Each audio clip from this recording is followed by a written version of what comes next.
السلام عليكم ورحمة الله وبركاته. إن الحمد لله نحمده ونستعينه ونستغفره ونعوذ بالله من شرور أنفسنا وسيئات أعمالنا. من يهده الله فلا مضل له ومن يضلل فلا هادي له. واشهد ان لا اله الا الله وحده لا شريك له واشهد ان محمدا عبده ورسوله. يا ايها الناس اتقوا ربكم الذي خلقكم من نفس واحده وخلق منها زوجها وبث منهما رجالا كثيرا ونساء. واتقوا الله الذي تساءلون به والأرحام إن الله كان عليكم رقيبا. يا أيها الذين آمنوا اتقوا الله حق تقاته ولا تموتن إلا وأنتم مسلمون. يا أيها الذين آمنوا اتقوا الله وقولوا قولا سديدا يصلح لكم أعمالكم ويغفر لكم ذنوبكم. ومن يطع الله ورسوله فقد فاز فوزا عظيما. أما بعد فإن أحسن الحديث كتاب الله وخير الهدي هدي محمد صلى الله عليه وآله وصحبه وسلم. وشر الأمور محدثاتها فإن كل محدثة بدعة وكل بدعة ضلالة وكل ضلالة في النار. أيها الناس عباد الله، بعد يكم حميد الله سبحانه وتعالى نبعد يكم سليانكم سليم متمويت عليه الصلاة والسلام katika mambo ambayo ameyahimiza Allah tabaraka wa taala na mtume wake Muhammad alayhi salatu wassalam ni jambo la watu kuisoma dini ya Allah tabaraka wa taala. Aya ziko nyingi sana katika mlango huu na ahadith za bwana mtume sallallahu alayhi wasallam kadhalika ziko nyingi. Bila shaka kwa wale waliohudhuria katika daura hii au semina hii, basi aya hizo na hadithi hizo ndizo zilizowachagiza na kuwahamasisha wakaweza kuhudhuria katika semina hii na daura hii. Tumuombe Allah tabaraka wa taala atupe ilmu yenye manfaa. Allah tabaraka wa taala na atupe kadhalika al-amal as-salih. Ayuha al-muslimun, khutba hii ni khutba elekezi, kwa maana mada yake ni moja katika mada zilizoekwa na wasimamizi na wanaoendesha semina hii, akiwemo shekhe wetu hafidhahullah taala. Kwa maana mada hii inawalenga hasa wale wahudhuriaji wa semina hii, wafanyakazi, wataalamu, lakini itawaenea wote waliohudhuria katika ibada hii ya Ijumaa.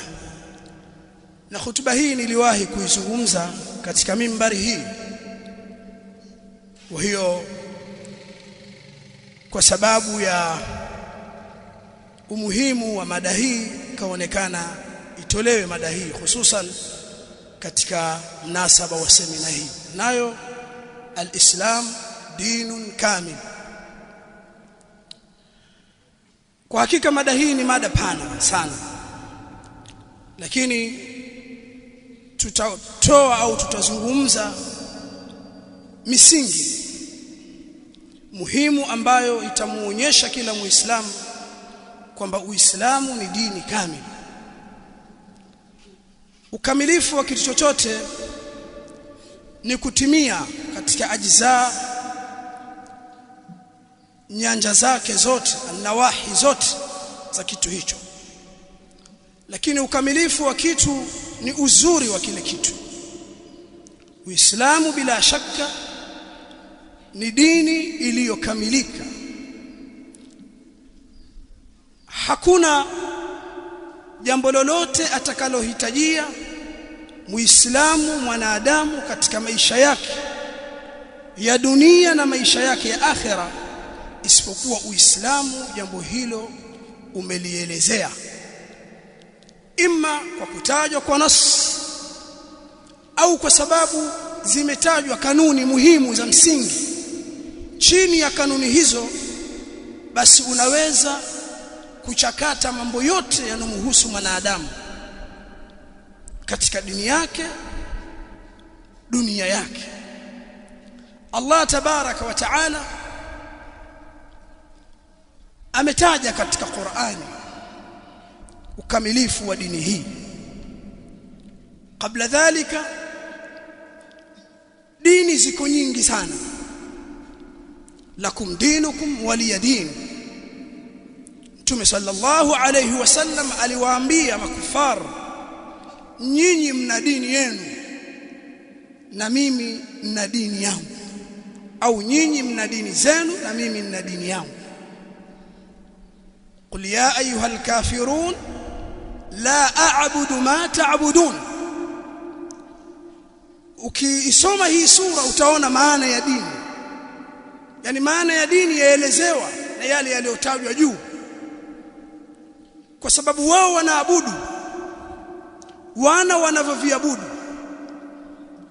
na Mtume alayhi salatu wassalam alikuwa anaabudu na kuna anayemuabudu.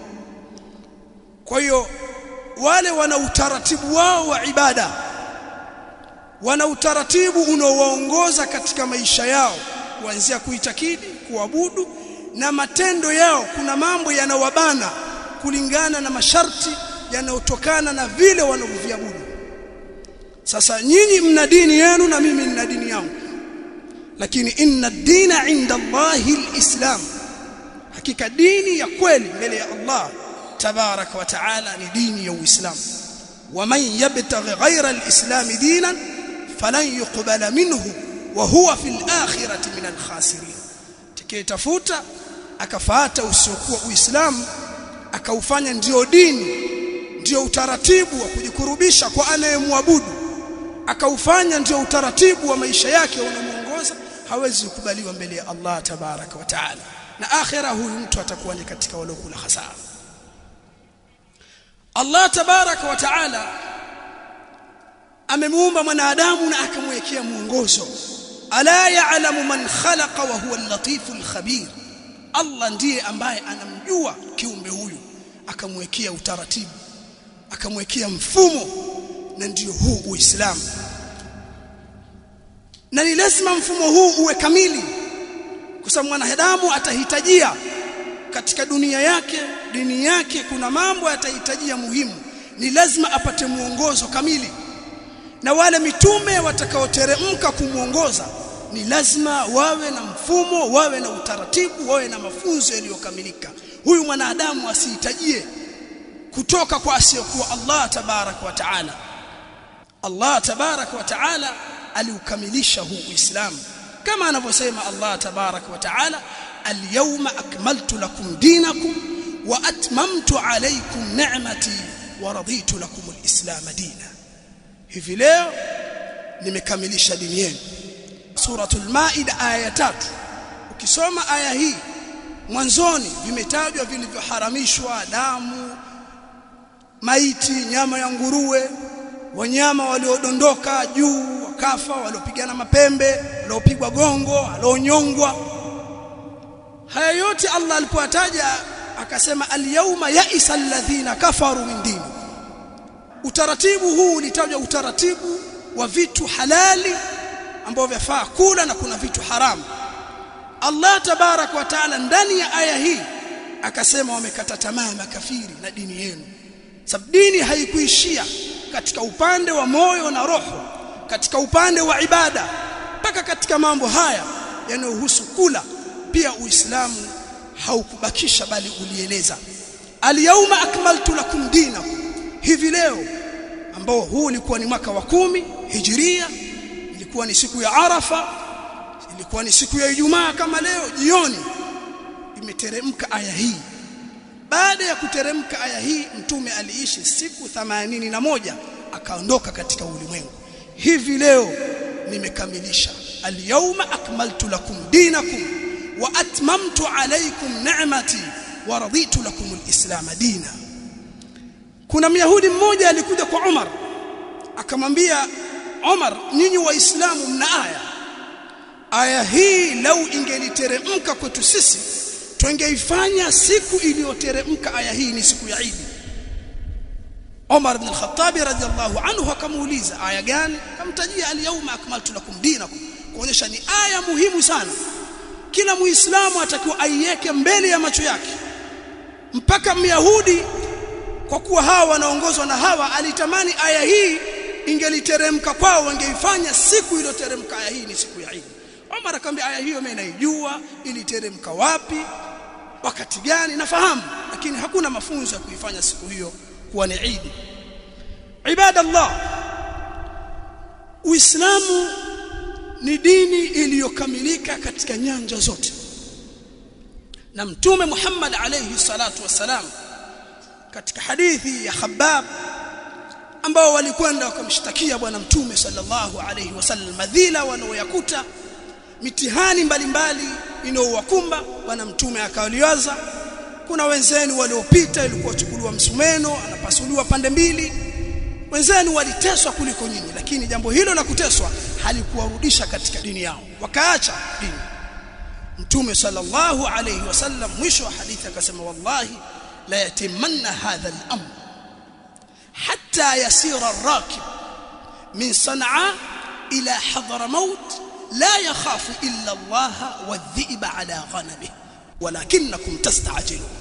Akawaapia Mtume alayhi salatu wasalam, na hapa kwa Allah litatimia jambo la dini hii, msiwe na hofu mpaka atasafiri mwenye kusafiri kutoka Sanaa, mji katika miji ya Yaman, mpaka Hadramaut, pia ni mji katika nchi ya Yaman, hamuogopi isipokuwa Allah, na anaogopa mbwa mwitu asije akala mbuzi wake au wanyama wake, kuonyesha Allah atalitimiza jambo la dini hii, na dini itatimia kiasi kwamba hamtokuwa na hofu ya kuogopa adui, hamtokuwa na maisha ya wasiwasi, mmuogopa Allah na mnaogopa wanyama. Hofu ya kimaumbile, mtakuwa na hofu ya Allah ya ibada, na mtabakia na hofu ya kimaumbile ya kuogopa mnyama asije akala wanyama wenu, kuonyesha Uislamu utatimia mpaka katika jambo la amni, la amani, na mtaishi kwa starehe, lakini nyinyi mna haraka. Utaona Uislamu ni dini ilikamilika kabla ya bwana Mtume kuondoka katika maisha. Ndugu zanguni, yatosha Uislamu kuwa ni dini kamili kwa sababu ya marejeo yake. Yani reference ya hii dini ni wahi. Wa anzala Allahu alayka alkitaba walhikma wa 'allamaka ma lam takun ta'lam wa kana fadlullahi alayka 'azima. Allah amemteremshia mtume wetu alkitabu alquran, na amemteremshia hikma. Hikma ni sunna. Mtume sallallahu alayhi wasallam amepewa Qur'an, nama utitu alqur'ana wa mithlahu ma'ahu, kikasi vinginevyo mimi nimepewa Qur'ani na mfano wake pamoja na hiyo Qur'an, ambayo ni sunna. Min kamal hadha ad-din, katika ukamilifu wa dini hii ni masdari yake, ni marji yake, ni chimbuko lake. Tizameni dosari zilizoko na mapungufu yaliyoko katika katiba mbalimbali zinazotungwa katika ulimwengu, na ikapita miaka 5, miaka 10, watu hao husika wakahitaji kufanya marekebisho au mabadiliko ya katiba, na mkasikia watu wahitaji amendment au constitutional nini change, watu wanahitaji mabadiliko ya katiba, kwa sababu katiba ya mwanzo iliyotungwa rejea yake ni watu ambao hawajui future, hawajui mustakbal, watu ambao ni madhaifu, watu ambao wana hawa, wana utashi. Lakini Qur'ani huwezi kuikuta ina mapungufu, huwezi kukuta sunna za bwana Mtume sallallahu alaihi wasallam zina mapungufu. dini yetu chimbuko lake ni al-Qur'ani was Sunnah. Afala yatadabbaruna al-Qur'an walau kana min 'indi ghayri Allah lawajadu fihi ikhtilafan kathira. Allah tabarak wa taala anasema hivi, hawaizingatii Qur'ani. Wana sababu gani ya kutokuizingatia wakaifanyia kazi wakaifuata Qur'ani? Lau hii Qur'ani ingelikuwa yatoka kwa asiyekuwa Allah, basi wangelikuta ndani yake ikhtilaf, mngekuta migongano mbalimbali kama zinazopatikana kwenye makatiba mbalimbali, miongozo mbalimbali inayotungwa na watu. Kuna migongano mbalimbali ya mawazo mpaka watu wanaamua tutunge katiba mpya. Walikaa watu wanaoaminika ni wabunge, ni mawaziri, wana degree 1, 2, 3, wakatumia hela nyingi wakatunga katiba. Baada ya miaka 5 haitakiwi tena. Sasa Qur'ani hii yatoka kwa Allah. Allah anasema ingelikuwa yatoka kwa asiyokuwa yeye, mngelikuta ikhtilaf nyingi sana, ingekuwa kuna migongano mingi sana, lakini yatoka kwa Allah na mtume wetu Muhammad alayhi salatu wassalam. Nafahamu wama yantiqu 'anil hawa in huwa illa wahyu yuha 'allamahu shadidul quwa. Hatamki mtume wetu alayhi salatu wassalam isipokuwa anachokitamka ni wahi kutoka kwa Allah tabaraka wa taala, aliyofundishwa na Jibril alayhi salam. Katika ukamilifu wa dini yetu, masdari yake, elimu zote zinazosomwa basi zina chimbuko, na yoyote anaofanya tafiti au research ni lazima aeke rejea, afanye citing, wapi amechukua mawazo hayo na elimu hiyo na taaluma. Ni lazima, hakuna research inayofanyika bila ya kuwa na reference. Muongozo wa dini wetu reference yake ni wahi, yatosha kuwa ni ukamilifu. Ibadallah, miongoni mwa ukamilifu wa dini yetu ni kuwafikiana mafunzo yake na akili na maumbile. Ukiusoma Uislamu na mafunzo yake, akili yako inakubali kwamba hii ni dini ya haki, hii ni dini kamili, akili.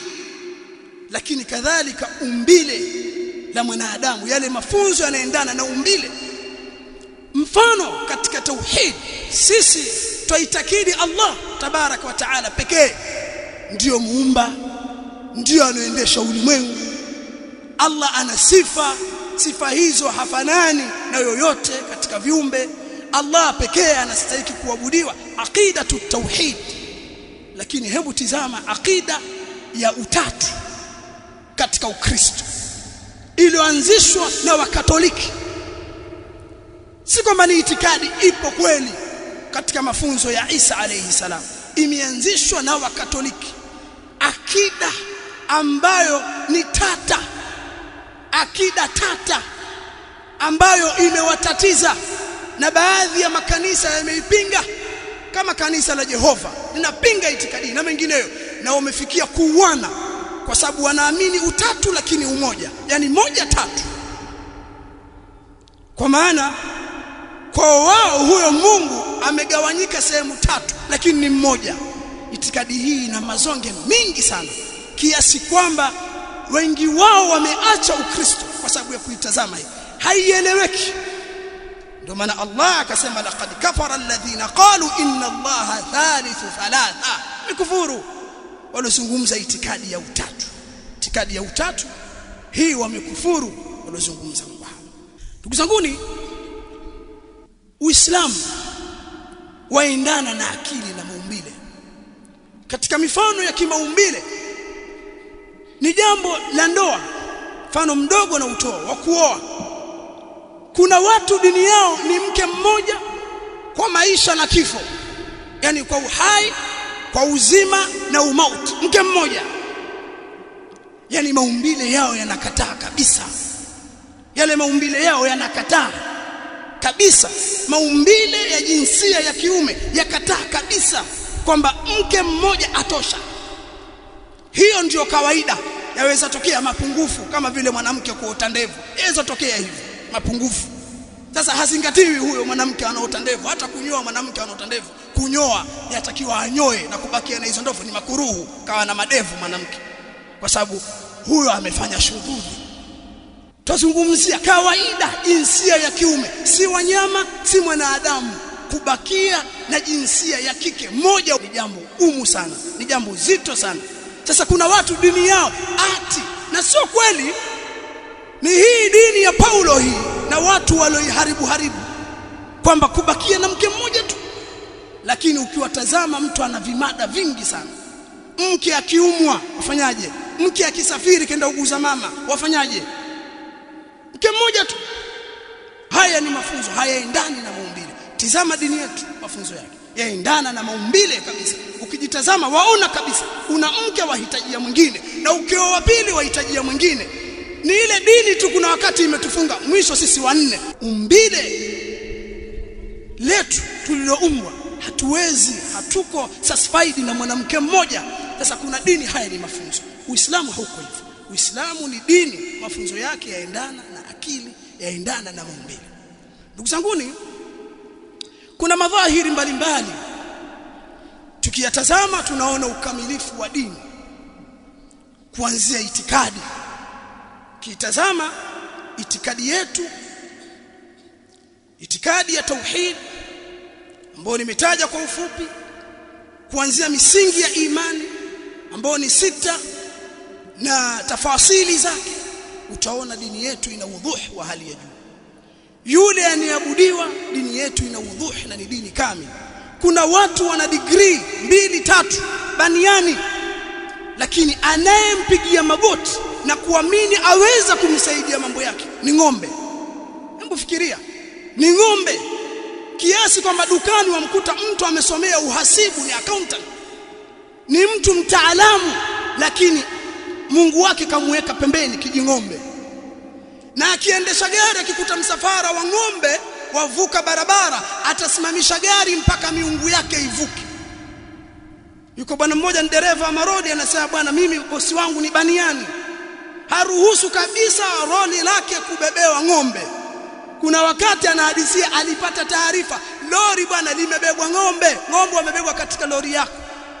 Basi alitoka kama sijasahau Moshi au Arusha mpaka Mkata na gari. Kwa nini? Lori lake kabebwa Mungu. Angalia, Uislamu ni dini kamili, ni kumhimidi Allah tabaraka wa taala. Yani Mungu 100 wanaweza kuongozwa na kitoto cha kipara kimoja, akawaingiza porini akawatoa. Huyo ni Mungu huyo. Kuna mtu amesoma lakini aona ndio Mungu wake. Wallahi tumhimidi Allah, tunamwabudu aliyeumba kila kitu. Ya ayuha an-nasu ubudu rabbakum alladhi khalaqakum walladhina min qablikum la'allakum tattaqun الذي جعل لكم الأرض فراشا والسماء بناء وأنزل من السماء ماء فأخرج به من الثمرات رزقا لكم فلا تجعلوا لله أندادا وأنتم تعلمون. Huyu ndio anastahili kuabudiwa. Kakuumbeni nyinyi, kawaumba waliopita, ameumba mbingu, ameumba ardhi, anateremsha maji mvua ikawa ni sababu ya mazao mbalimbali, riziki mnakula. Huyu ndio mtakuwa kumwabudu. Kuna mtu aabudu aliyeumba, ambaye Mungu anakamatwa, anachinjwa, anapelekwa kuchani, anatundikwa, Mungu wake. Uislamu ni dini kamili. Katika ibada, tazameni ibada zetu sisi kuanzia swala, matendo ambayo sisi tunajikurubisha kwa Allah, na ni matendo ambayo ni sababu ya kuhuisha roho zetu na nyoyo zetu, ni sababu ya mahusiano yetu sisi na Allah tabaraka wa taala. Tunaswali swala 5 kila siku, tunafunga, tuna zaka, tuna hija, tuna ibada mbalimbali tumefundishwa. Ukitazama mafunzo yake na oanisha na mafunzo mengine ya dini nyingine, utaona Uislamu ni dini kamili. Hebu tizama katika akhlaq, tabia. Dini yetu ni katika dini imetufundisha tabia, bali Mtume sallallahu alayhi wasallam anaonyesha kwamba kazi iliyomleta kabisa ni kutimiza akhlaq. Inma bu'ithtu liutammima makarim al-akhlaq, hakika si vinginevyo mimi nimeletwa kuja kutimiza, kwa sababu watu walikuwa nazo tabia, nimeletwa kuja kutimiza tabia zilizokuwa bora. Dini yetu kitu gani haijafundisha? Salamu, mtu mzima kumheshimu, kuwahurumia watoto wadogo, waliosoma wana haki zao. Huyu ni jirani, huyu ni mtu mzima, ana mzigo, tumefundishwa umsaidie. Huyu hahitaji kupakiwa katika kipando. Yote mtume ameyataja ni sadaqa, yamehimizwa akhlaq mbalimbali. Ndugu zanguni, Uislamu umeyazungumza mambo mbalimbali ambayo leo baadhi ya watu wanadhania kama vile Uislamu umeishia msikitini. Uislamu mafunzo yake yanahusiana na mambo ya kiroho, tuna ibada. Lakini wallahi Uislamu umefundisha mambo kama ya kiuchumi. Masala ya kiuchumi yameelezwa vizuri, na hakuna mfumo bora wa uchumi kama mfumo wa Kiislamu. Na nyinyi mnajua uchumi wahusiana na mambo makuu mawili, ni namna ya kuchuma na namna ya kutumia. Ukisoma katika economics ndio hivyo, mambo ya production, distribution na consuming. Basi vitu vikuu vitatu: kuzalisha, mambo ya intaji, kuzalisha, kuzitumia resources vizuri, kwa sababu resources ni kidogo. Sasa kuzifanyia utilization ili ziweze kukidhi demand, mahitajio ya watu, ndio uchumi. Uislamu umeeleza mambo hayo vizuri kabisa. Uislamu umetuelekeza namna ya kuchuma. Tunatakiwa tuchume. Ya ayyuhalladhina amanu, enyi mlioamini, idha nudiya lis-salati min yawm al-jum'ah fas'au ila dhikrillahi wa dharul bay'. Enyi mlioamini, ikinadiwa swala siku ya Ijumaa, acheni biashara na mkimbilia kumtaja Allah tabaraka wa taala. Kwa maana biashara zafanyika, lakini wakati wa nidaa mtakuwa muache mwende uswali. Fa idha qudiyatis salatu fantashiru fil ard wabtaghu min fadlillah. Ikimalizika sala tawanyikeni ardhini. Ni halali baada ya swala, ni mubaha baada ya swala mtawanyike katika ardhi mkatafute fadhila za Allah tabaraka wa taala. Si dini kwamba imefundisha uvivu, si dini ya kuomba tu mtu akakaa. La, tumefundishwa kutafuta fadhila za Allah. Si hivyo tu, mpaka katika haji Allah anasema al-hajj ashhurun ma'lumat faman farada fihinna al-hajj fala rafatha wala fusuqa wala jidala fil hajj wama taf'alu min khairin ya'lamuhu Allah watazawwadu fa inna khayra az-zadi at-taqwa wattaquni ya ulil albab laysa alaykum junahun an tabtaghu fadlan min rabbikum. Hakuna dhambi huko mko hija, kama kuna fursa ya kufanya biashara, fursa ya kutafuta fadhila za Allah, waweza fanya, si dhambi. Tumefundishwa kuzitafuta fadhila za Allah. Huwa alladhi ja'ala lakum al-ardha dhalula famshu fi manakibiha wa kulu min rizqihi wa ilayhi an-nushur. Yeye Allah ndiye alijalia ardhi kuwa ni dhalili, ameidhalilisha kwa ajili yetu. Famshu fi manakibiha, nendeni katika arja, pembezo za ardhi, tembeni mle riziki za Allah. Maana yake nini? Utaikuta maana yake ipo tu, utakuta sahani ya pilau, ukitoka hapo kuna sahani ya pilau imewekwa njiani. Ndio hivyo. La, mkatafute riziki, mkafanye kazi, mkafanye biashara, tafute riziki. Uislamu umefundisha namna ya kutumia. Tunatakiwa tuzitoe mali zetu katika njia gani za halali zilizokuwa bora, kusaidia maskini, mafukara, mayatima, wasafiri walokatikiwa na njia, kusaidia majirani, kusaidia ndugu. Aya zimekuja nyingi kabisa. Uislamu ukaharamisha mifumo isiyofaa ya biashara, kama vile riba. Wa halallahu al-bay'a wa harrama ar-riba. Allah amehalalisha biashara, ameharamisha riba. Na nyinyi mnafahamu madhara ya riba. Watu wote walioingia katika mfumo wa riba wameumia. Kama si miaka miwili, si miaka mitatu, miaka 10, 20, 40 wataanguka, na watu wameumia. Kulikuwa watu wana mabasi humo wamefilisika. Kuna watu walionekana wako hai miaka miwili mitatu wana maduka wakafilisika kwa sababu ya riba. Usiseme hawa wakina mama na hawa watu wanaochukua kwenye vijikundi vinavyotusiu mwendo kasi, kausha damu na vinginevyo. Usiseme namna wanavyohangaika. Mwisho mtu anakwenda kukopa, alianza ana kichumba, kina kitanda, kina godoro, mwisho analala chini. Wenyewe anamwaja siriamali wale wanasaidiwa. Kile alichokipewa kwamba ni capital imsaidie ajikwamue, mwisho amekwama zaidi ya vile, kauza mpaka vitu vyake. sababu ndani yake kuna riba. Yamhaqu Allahu riba wa yurbi sadaqat wallahu la yuhibbu kulla kaffarin athim. Allah anafuta baraka yote katika riba. Kwenye riba, miamala ya riba, Allah anaondoa baraka, lakini Allah anoilea ni sadaqa. Ndugu zanguni, Uislamu umeeleza masala haya kwa upana sana.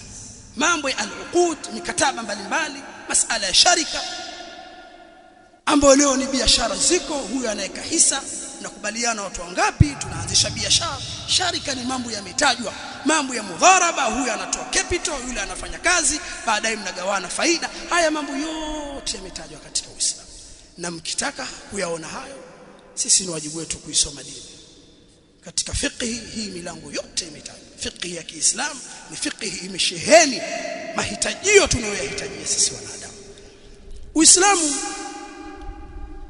vile vile mipaka yake imefika katika siasa, jambo ambalo kuna watu leo wanadhania kama vile hii demokrasi au hii siasa tunaoziona kama ndio hakuna siasa nyingine, yani ndio hatuna mbadala. La, hizi siasa zimeanzishwa na watu. Ukisoma kuna kitabu kinaitwa 6 Books of Commonwealth au of the Republic cha bwana mmoja anaitwa Jean Biden. Ukisoma kitabu hicho ambacho ni mwaka 1500 na kitu, huu ni Mfaransa, tourist, ni historia, ni philosopher wa Kifaransa, aliandika kitabu hichi na lengo lake ni mambo ya kitawala. Kaanza kuitaja familia kadha, kenda akasaja aina za utawala za serikali na kadha. Machimbuko ya haya maserikali tunayoona katika dunia, ukitoa serikali ya Kiislamu, ukitoa siasa ya Kiislamu, ni hawa watu wasiokuwa Waislamu ndio walioyaleta na walianzisha katika miji yao, na hususan baada ya mikingamo baina yao na kanisa Katoliki. Ukisoma historia, ili kanisa Katoliki liliwatendea watu makosa mengi sana. Watu wakataa kujitoa katika dhulma zao sababu watu walikosa nuru ya Uislamu baadhi ya miji. Uislamu umeeleza siasa kwa uzuri. Siasa maana yake ni tadbiri al-umur wa idaratu shu'uni al-haya, ni kuendesha mambo ya watu. Siasa imma ya kharijia au dakhilia, ya nje, kuwa na mahusiano mazuri na daula za nje, kuanzisha nguvu kupambana na daula isiyokuwa daula ya Kiislamu. Wa'iddu lahum masata'tum min quwwa wa min ribatil khayl. Tume alifundishwa hivyo, alielezwa kuandaa nguvu. Lakini kadhalika umoja katika daula ile ambayo daula ya Kiislamu na serikali, haya yanahusiana na siasa ya nje. Siasa ya ndani, mambo ya amani, watu wakaishi kwa utulivu, maisha yao, huduma za kijamii zikatawanywa, zikasimamiwa. Haya mambo yote Uislamu umeyafundisha vizuri katika Qur'ani na Sunna za Bwana Mtume sallallahu, na mfano hai ni yale maisha ya Bwana Mtume sallallahu alayhi wasallam, namna yeye alikuwa ndio kiongozi. Mtume sallallahu aliisimamia siasa ash-shar'iyya vizuri kabisa.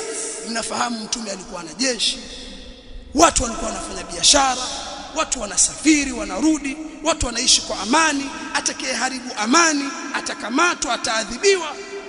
Na wajua kuna watu waliokwenda kuwaua watu katika Baitul Mal, walipatwa na maradhi, wakapewa maelekezo waende katika Baitul Mal, kuna vitu wafanye.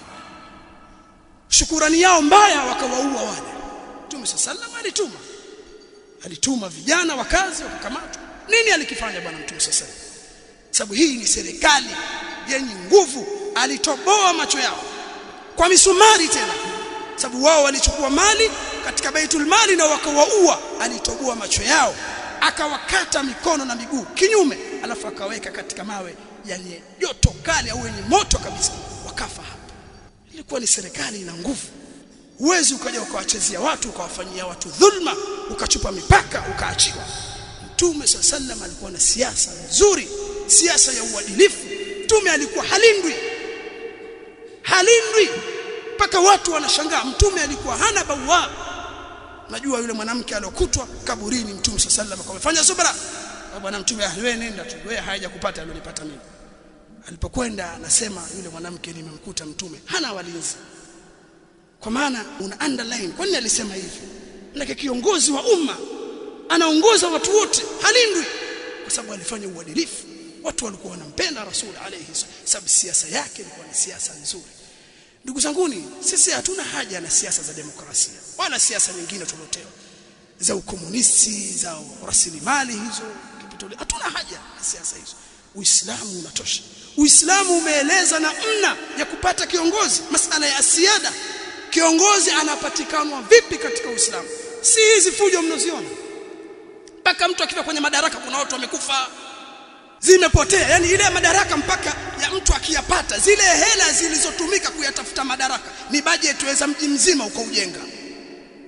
Kwenye Uislamu hakuna mambo hayo. Kwenye Uislamu hakuna kujinadi kama mimi ni peni, hakuna pia. Hebu tizama hii dini yetu. Mpaka ukajinadi mimi nina sifa hii ni peni, ukatoa na hela. Kwenye Uislamu na wewe hufai. Angalia hii dini. Takiwa watu wenye akili wakae waone fulani atufaa. Ni mtu mcha Mungu, ni mtu mwadilifu, ni mtu ana maarifa na ilmu na busara. Afaa huyu kutuongoza. So wewe ujinadi.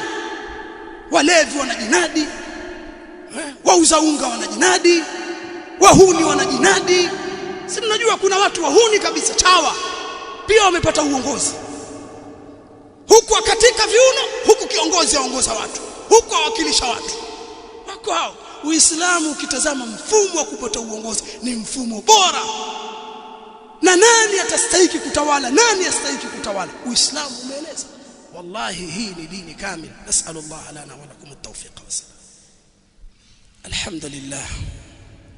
Alhamdulillahi rabbil alamin wal 'aqibatu lil muttaqin.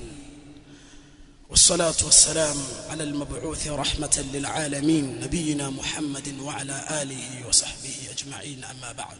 عباد الله, Uislamu ni dini haukuacha mambo yanayohusu maumbile ya mwanadamu, maumbile yake,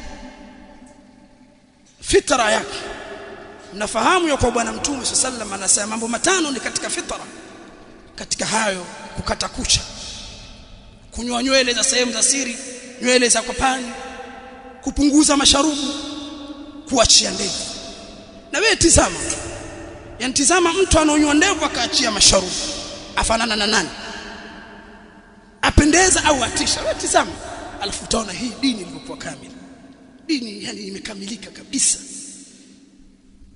Uislamu hiki kiwiliwili chaenza umma kikapatwa na maradhi.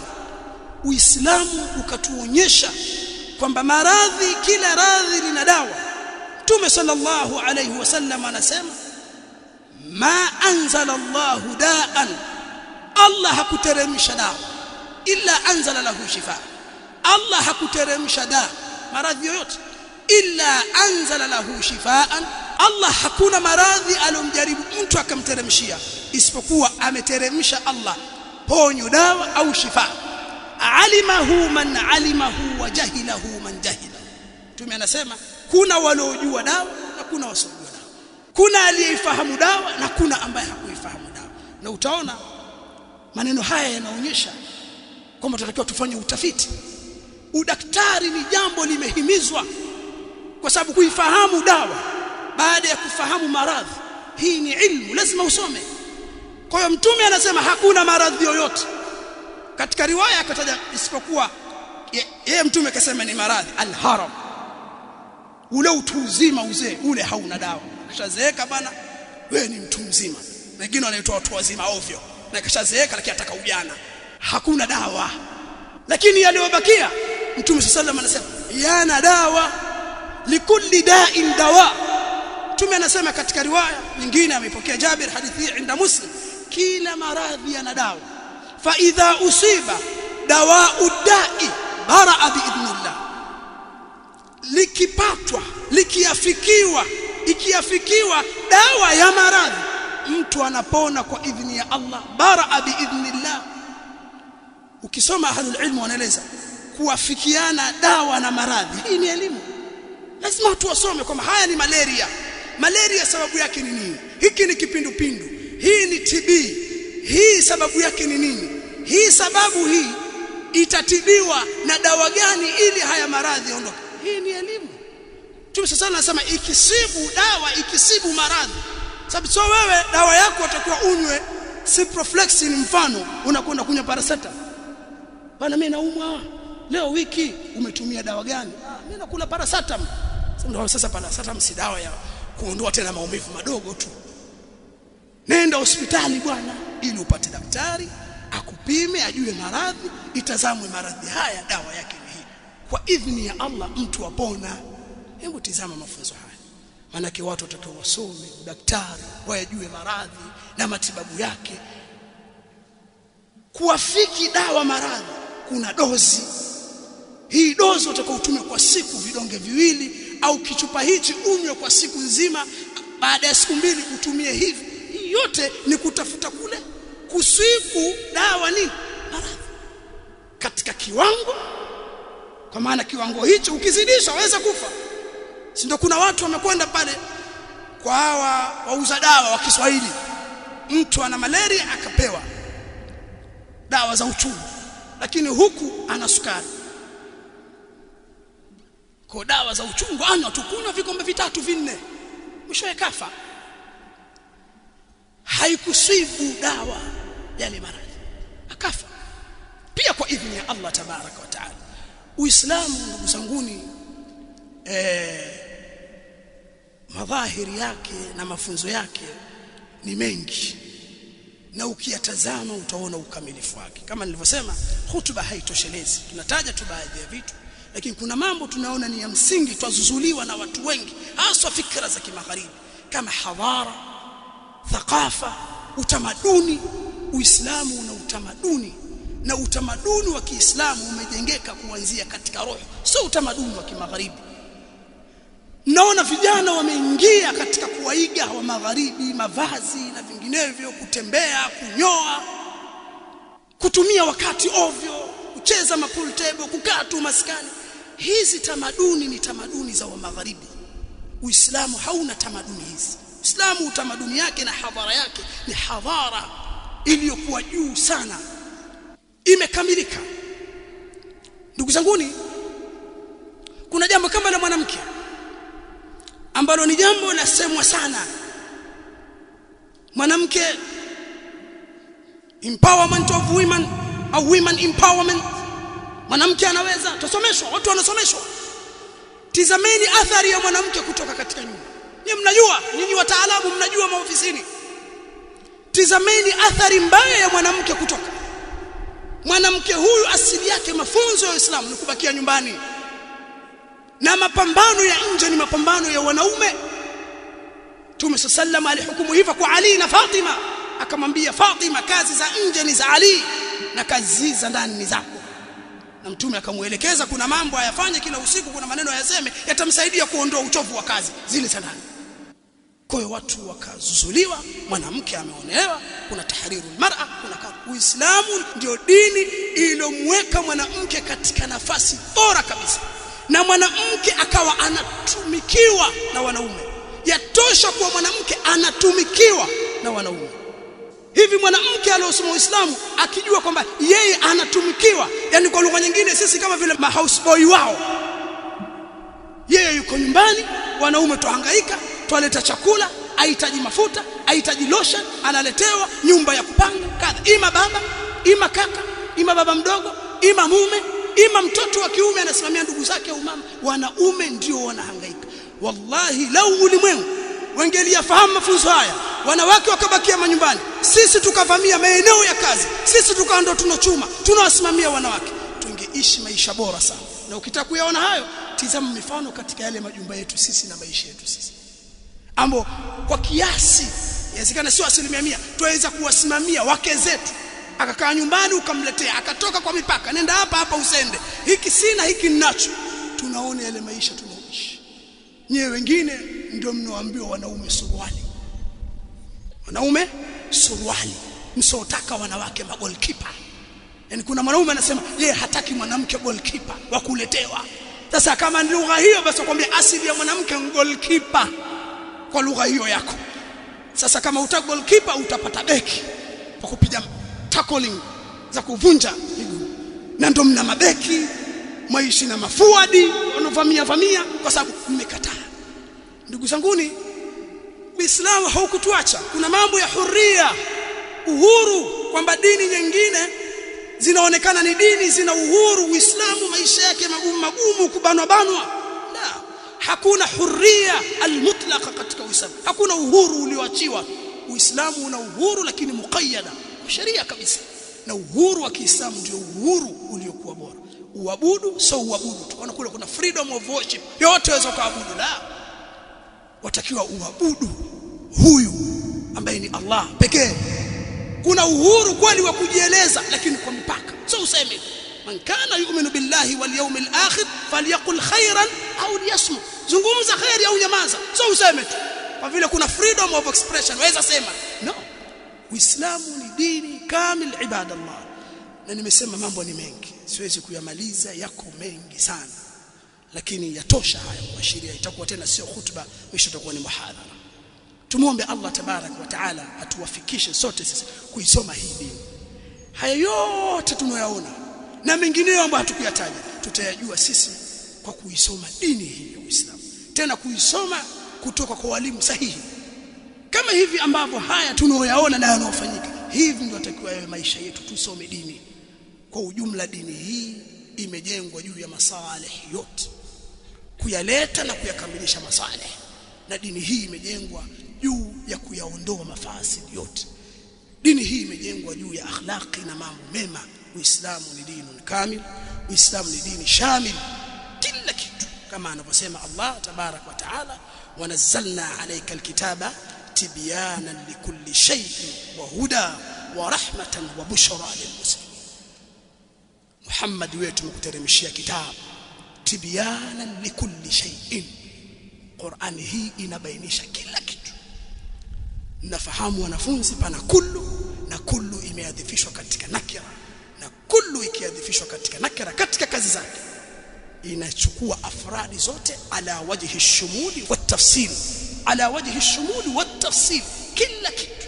Wa kullu shay'in fassalnahu tafsila, kila kitu Allah amekifafanua.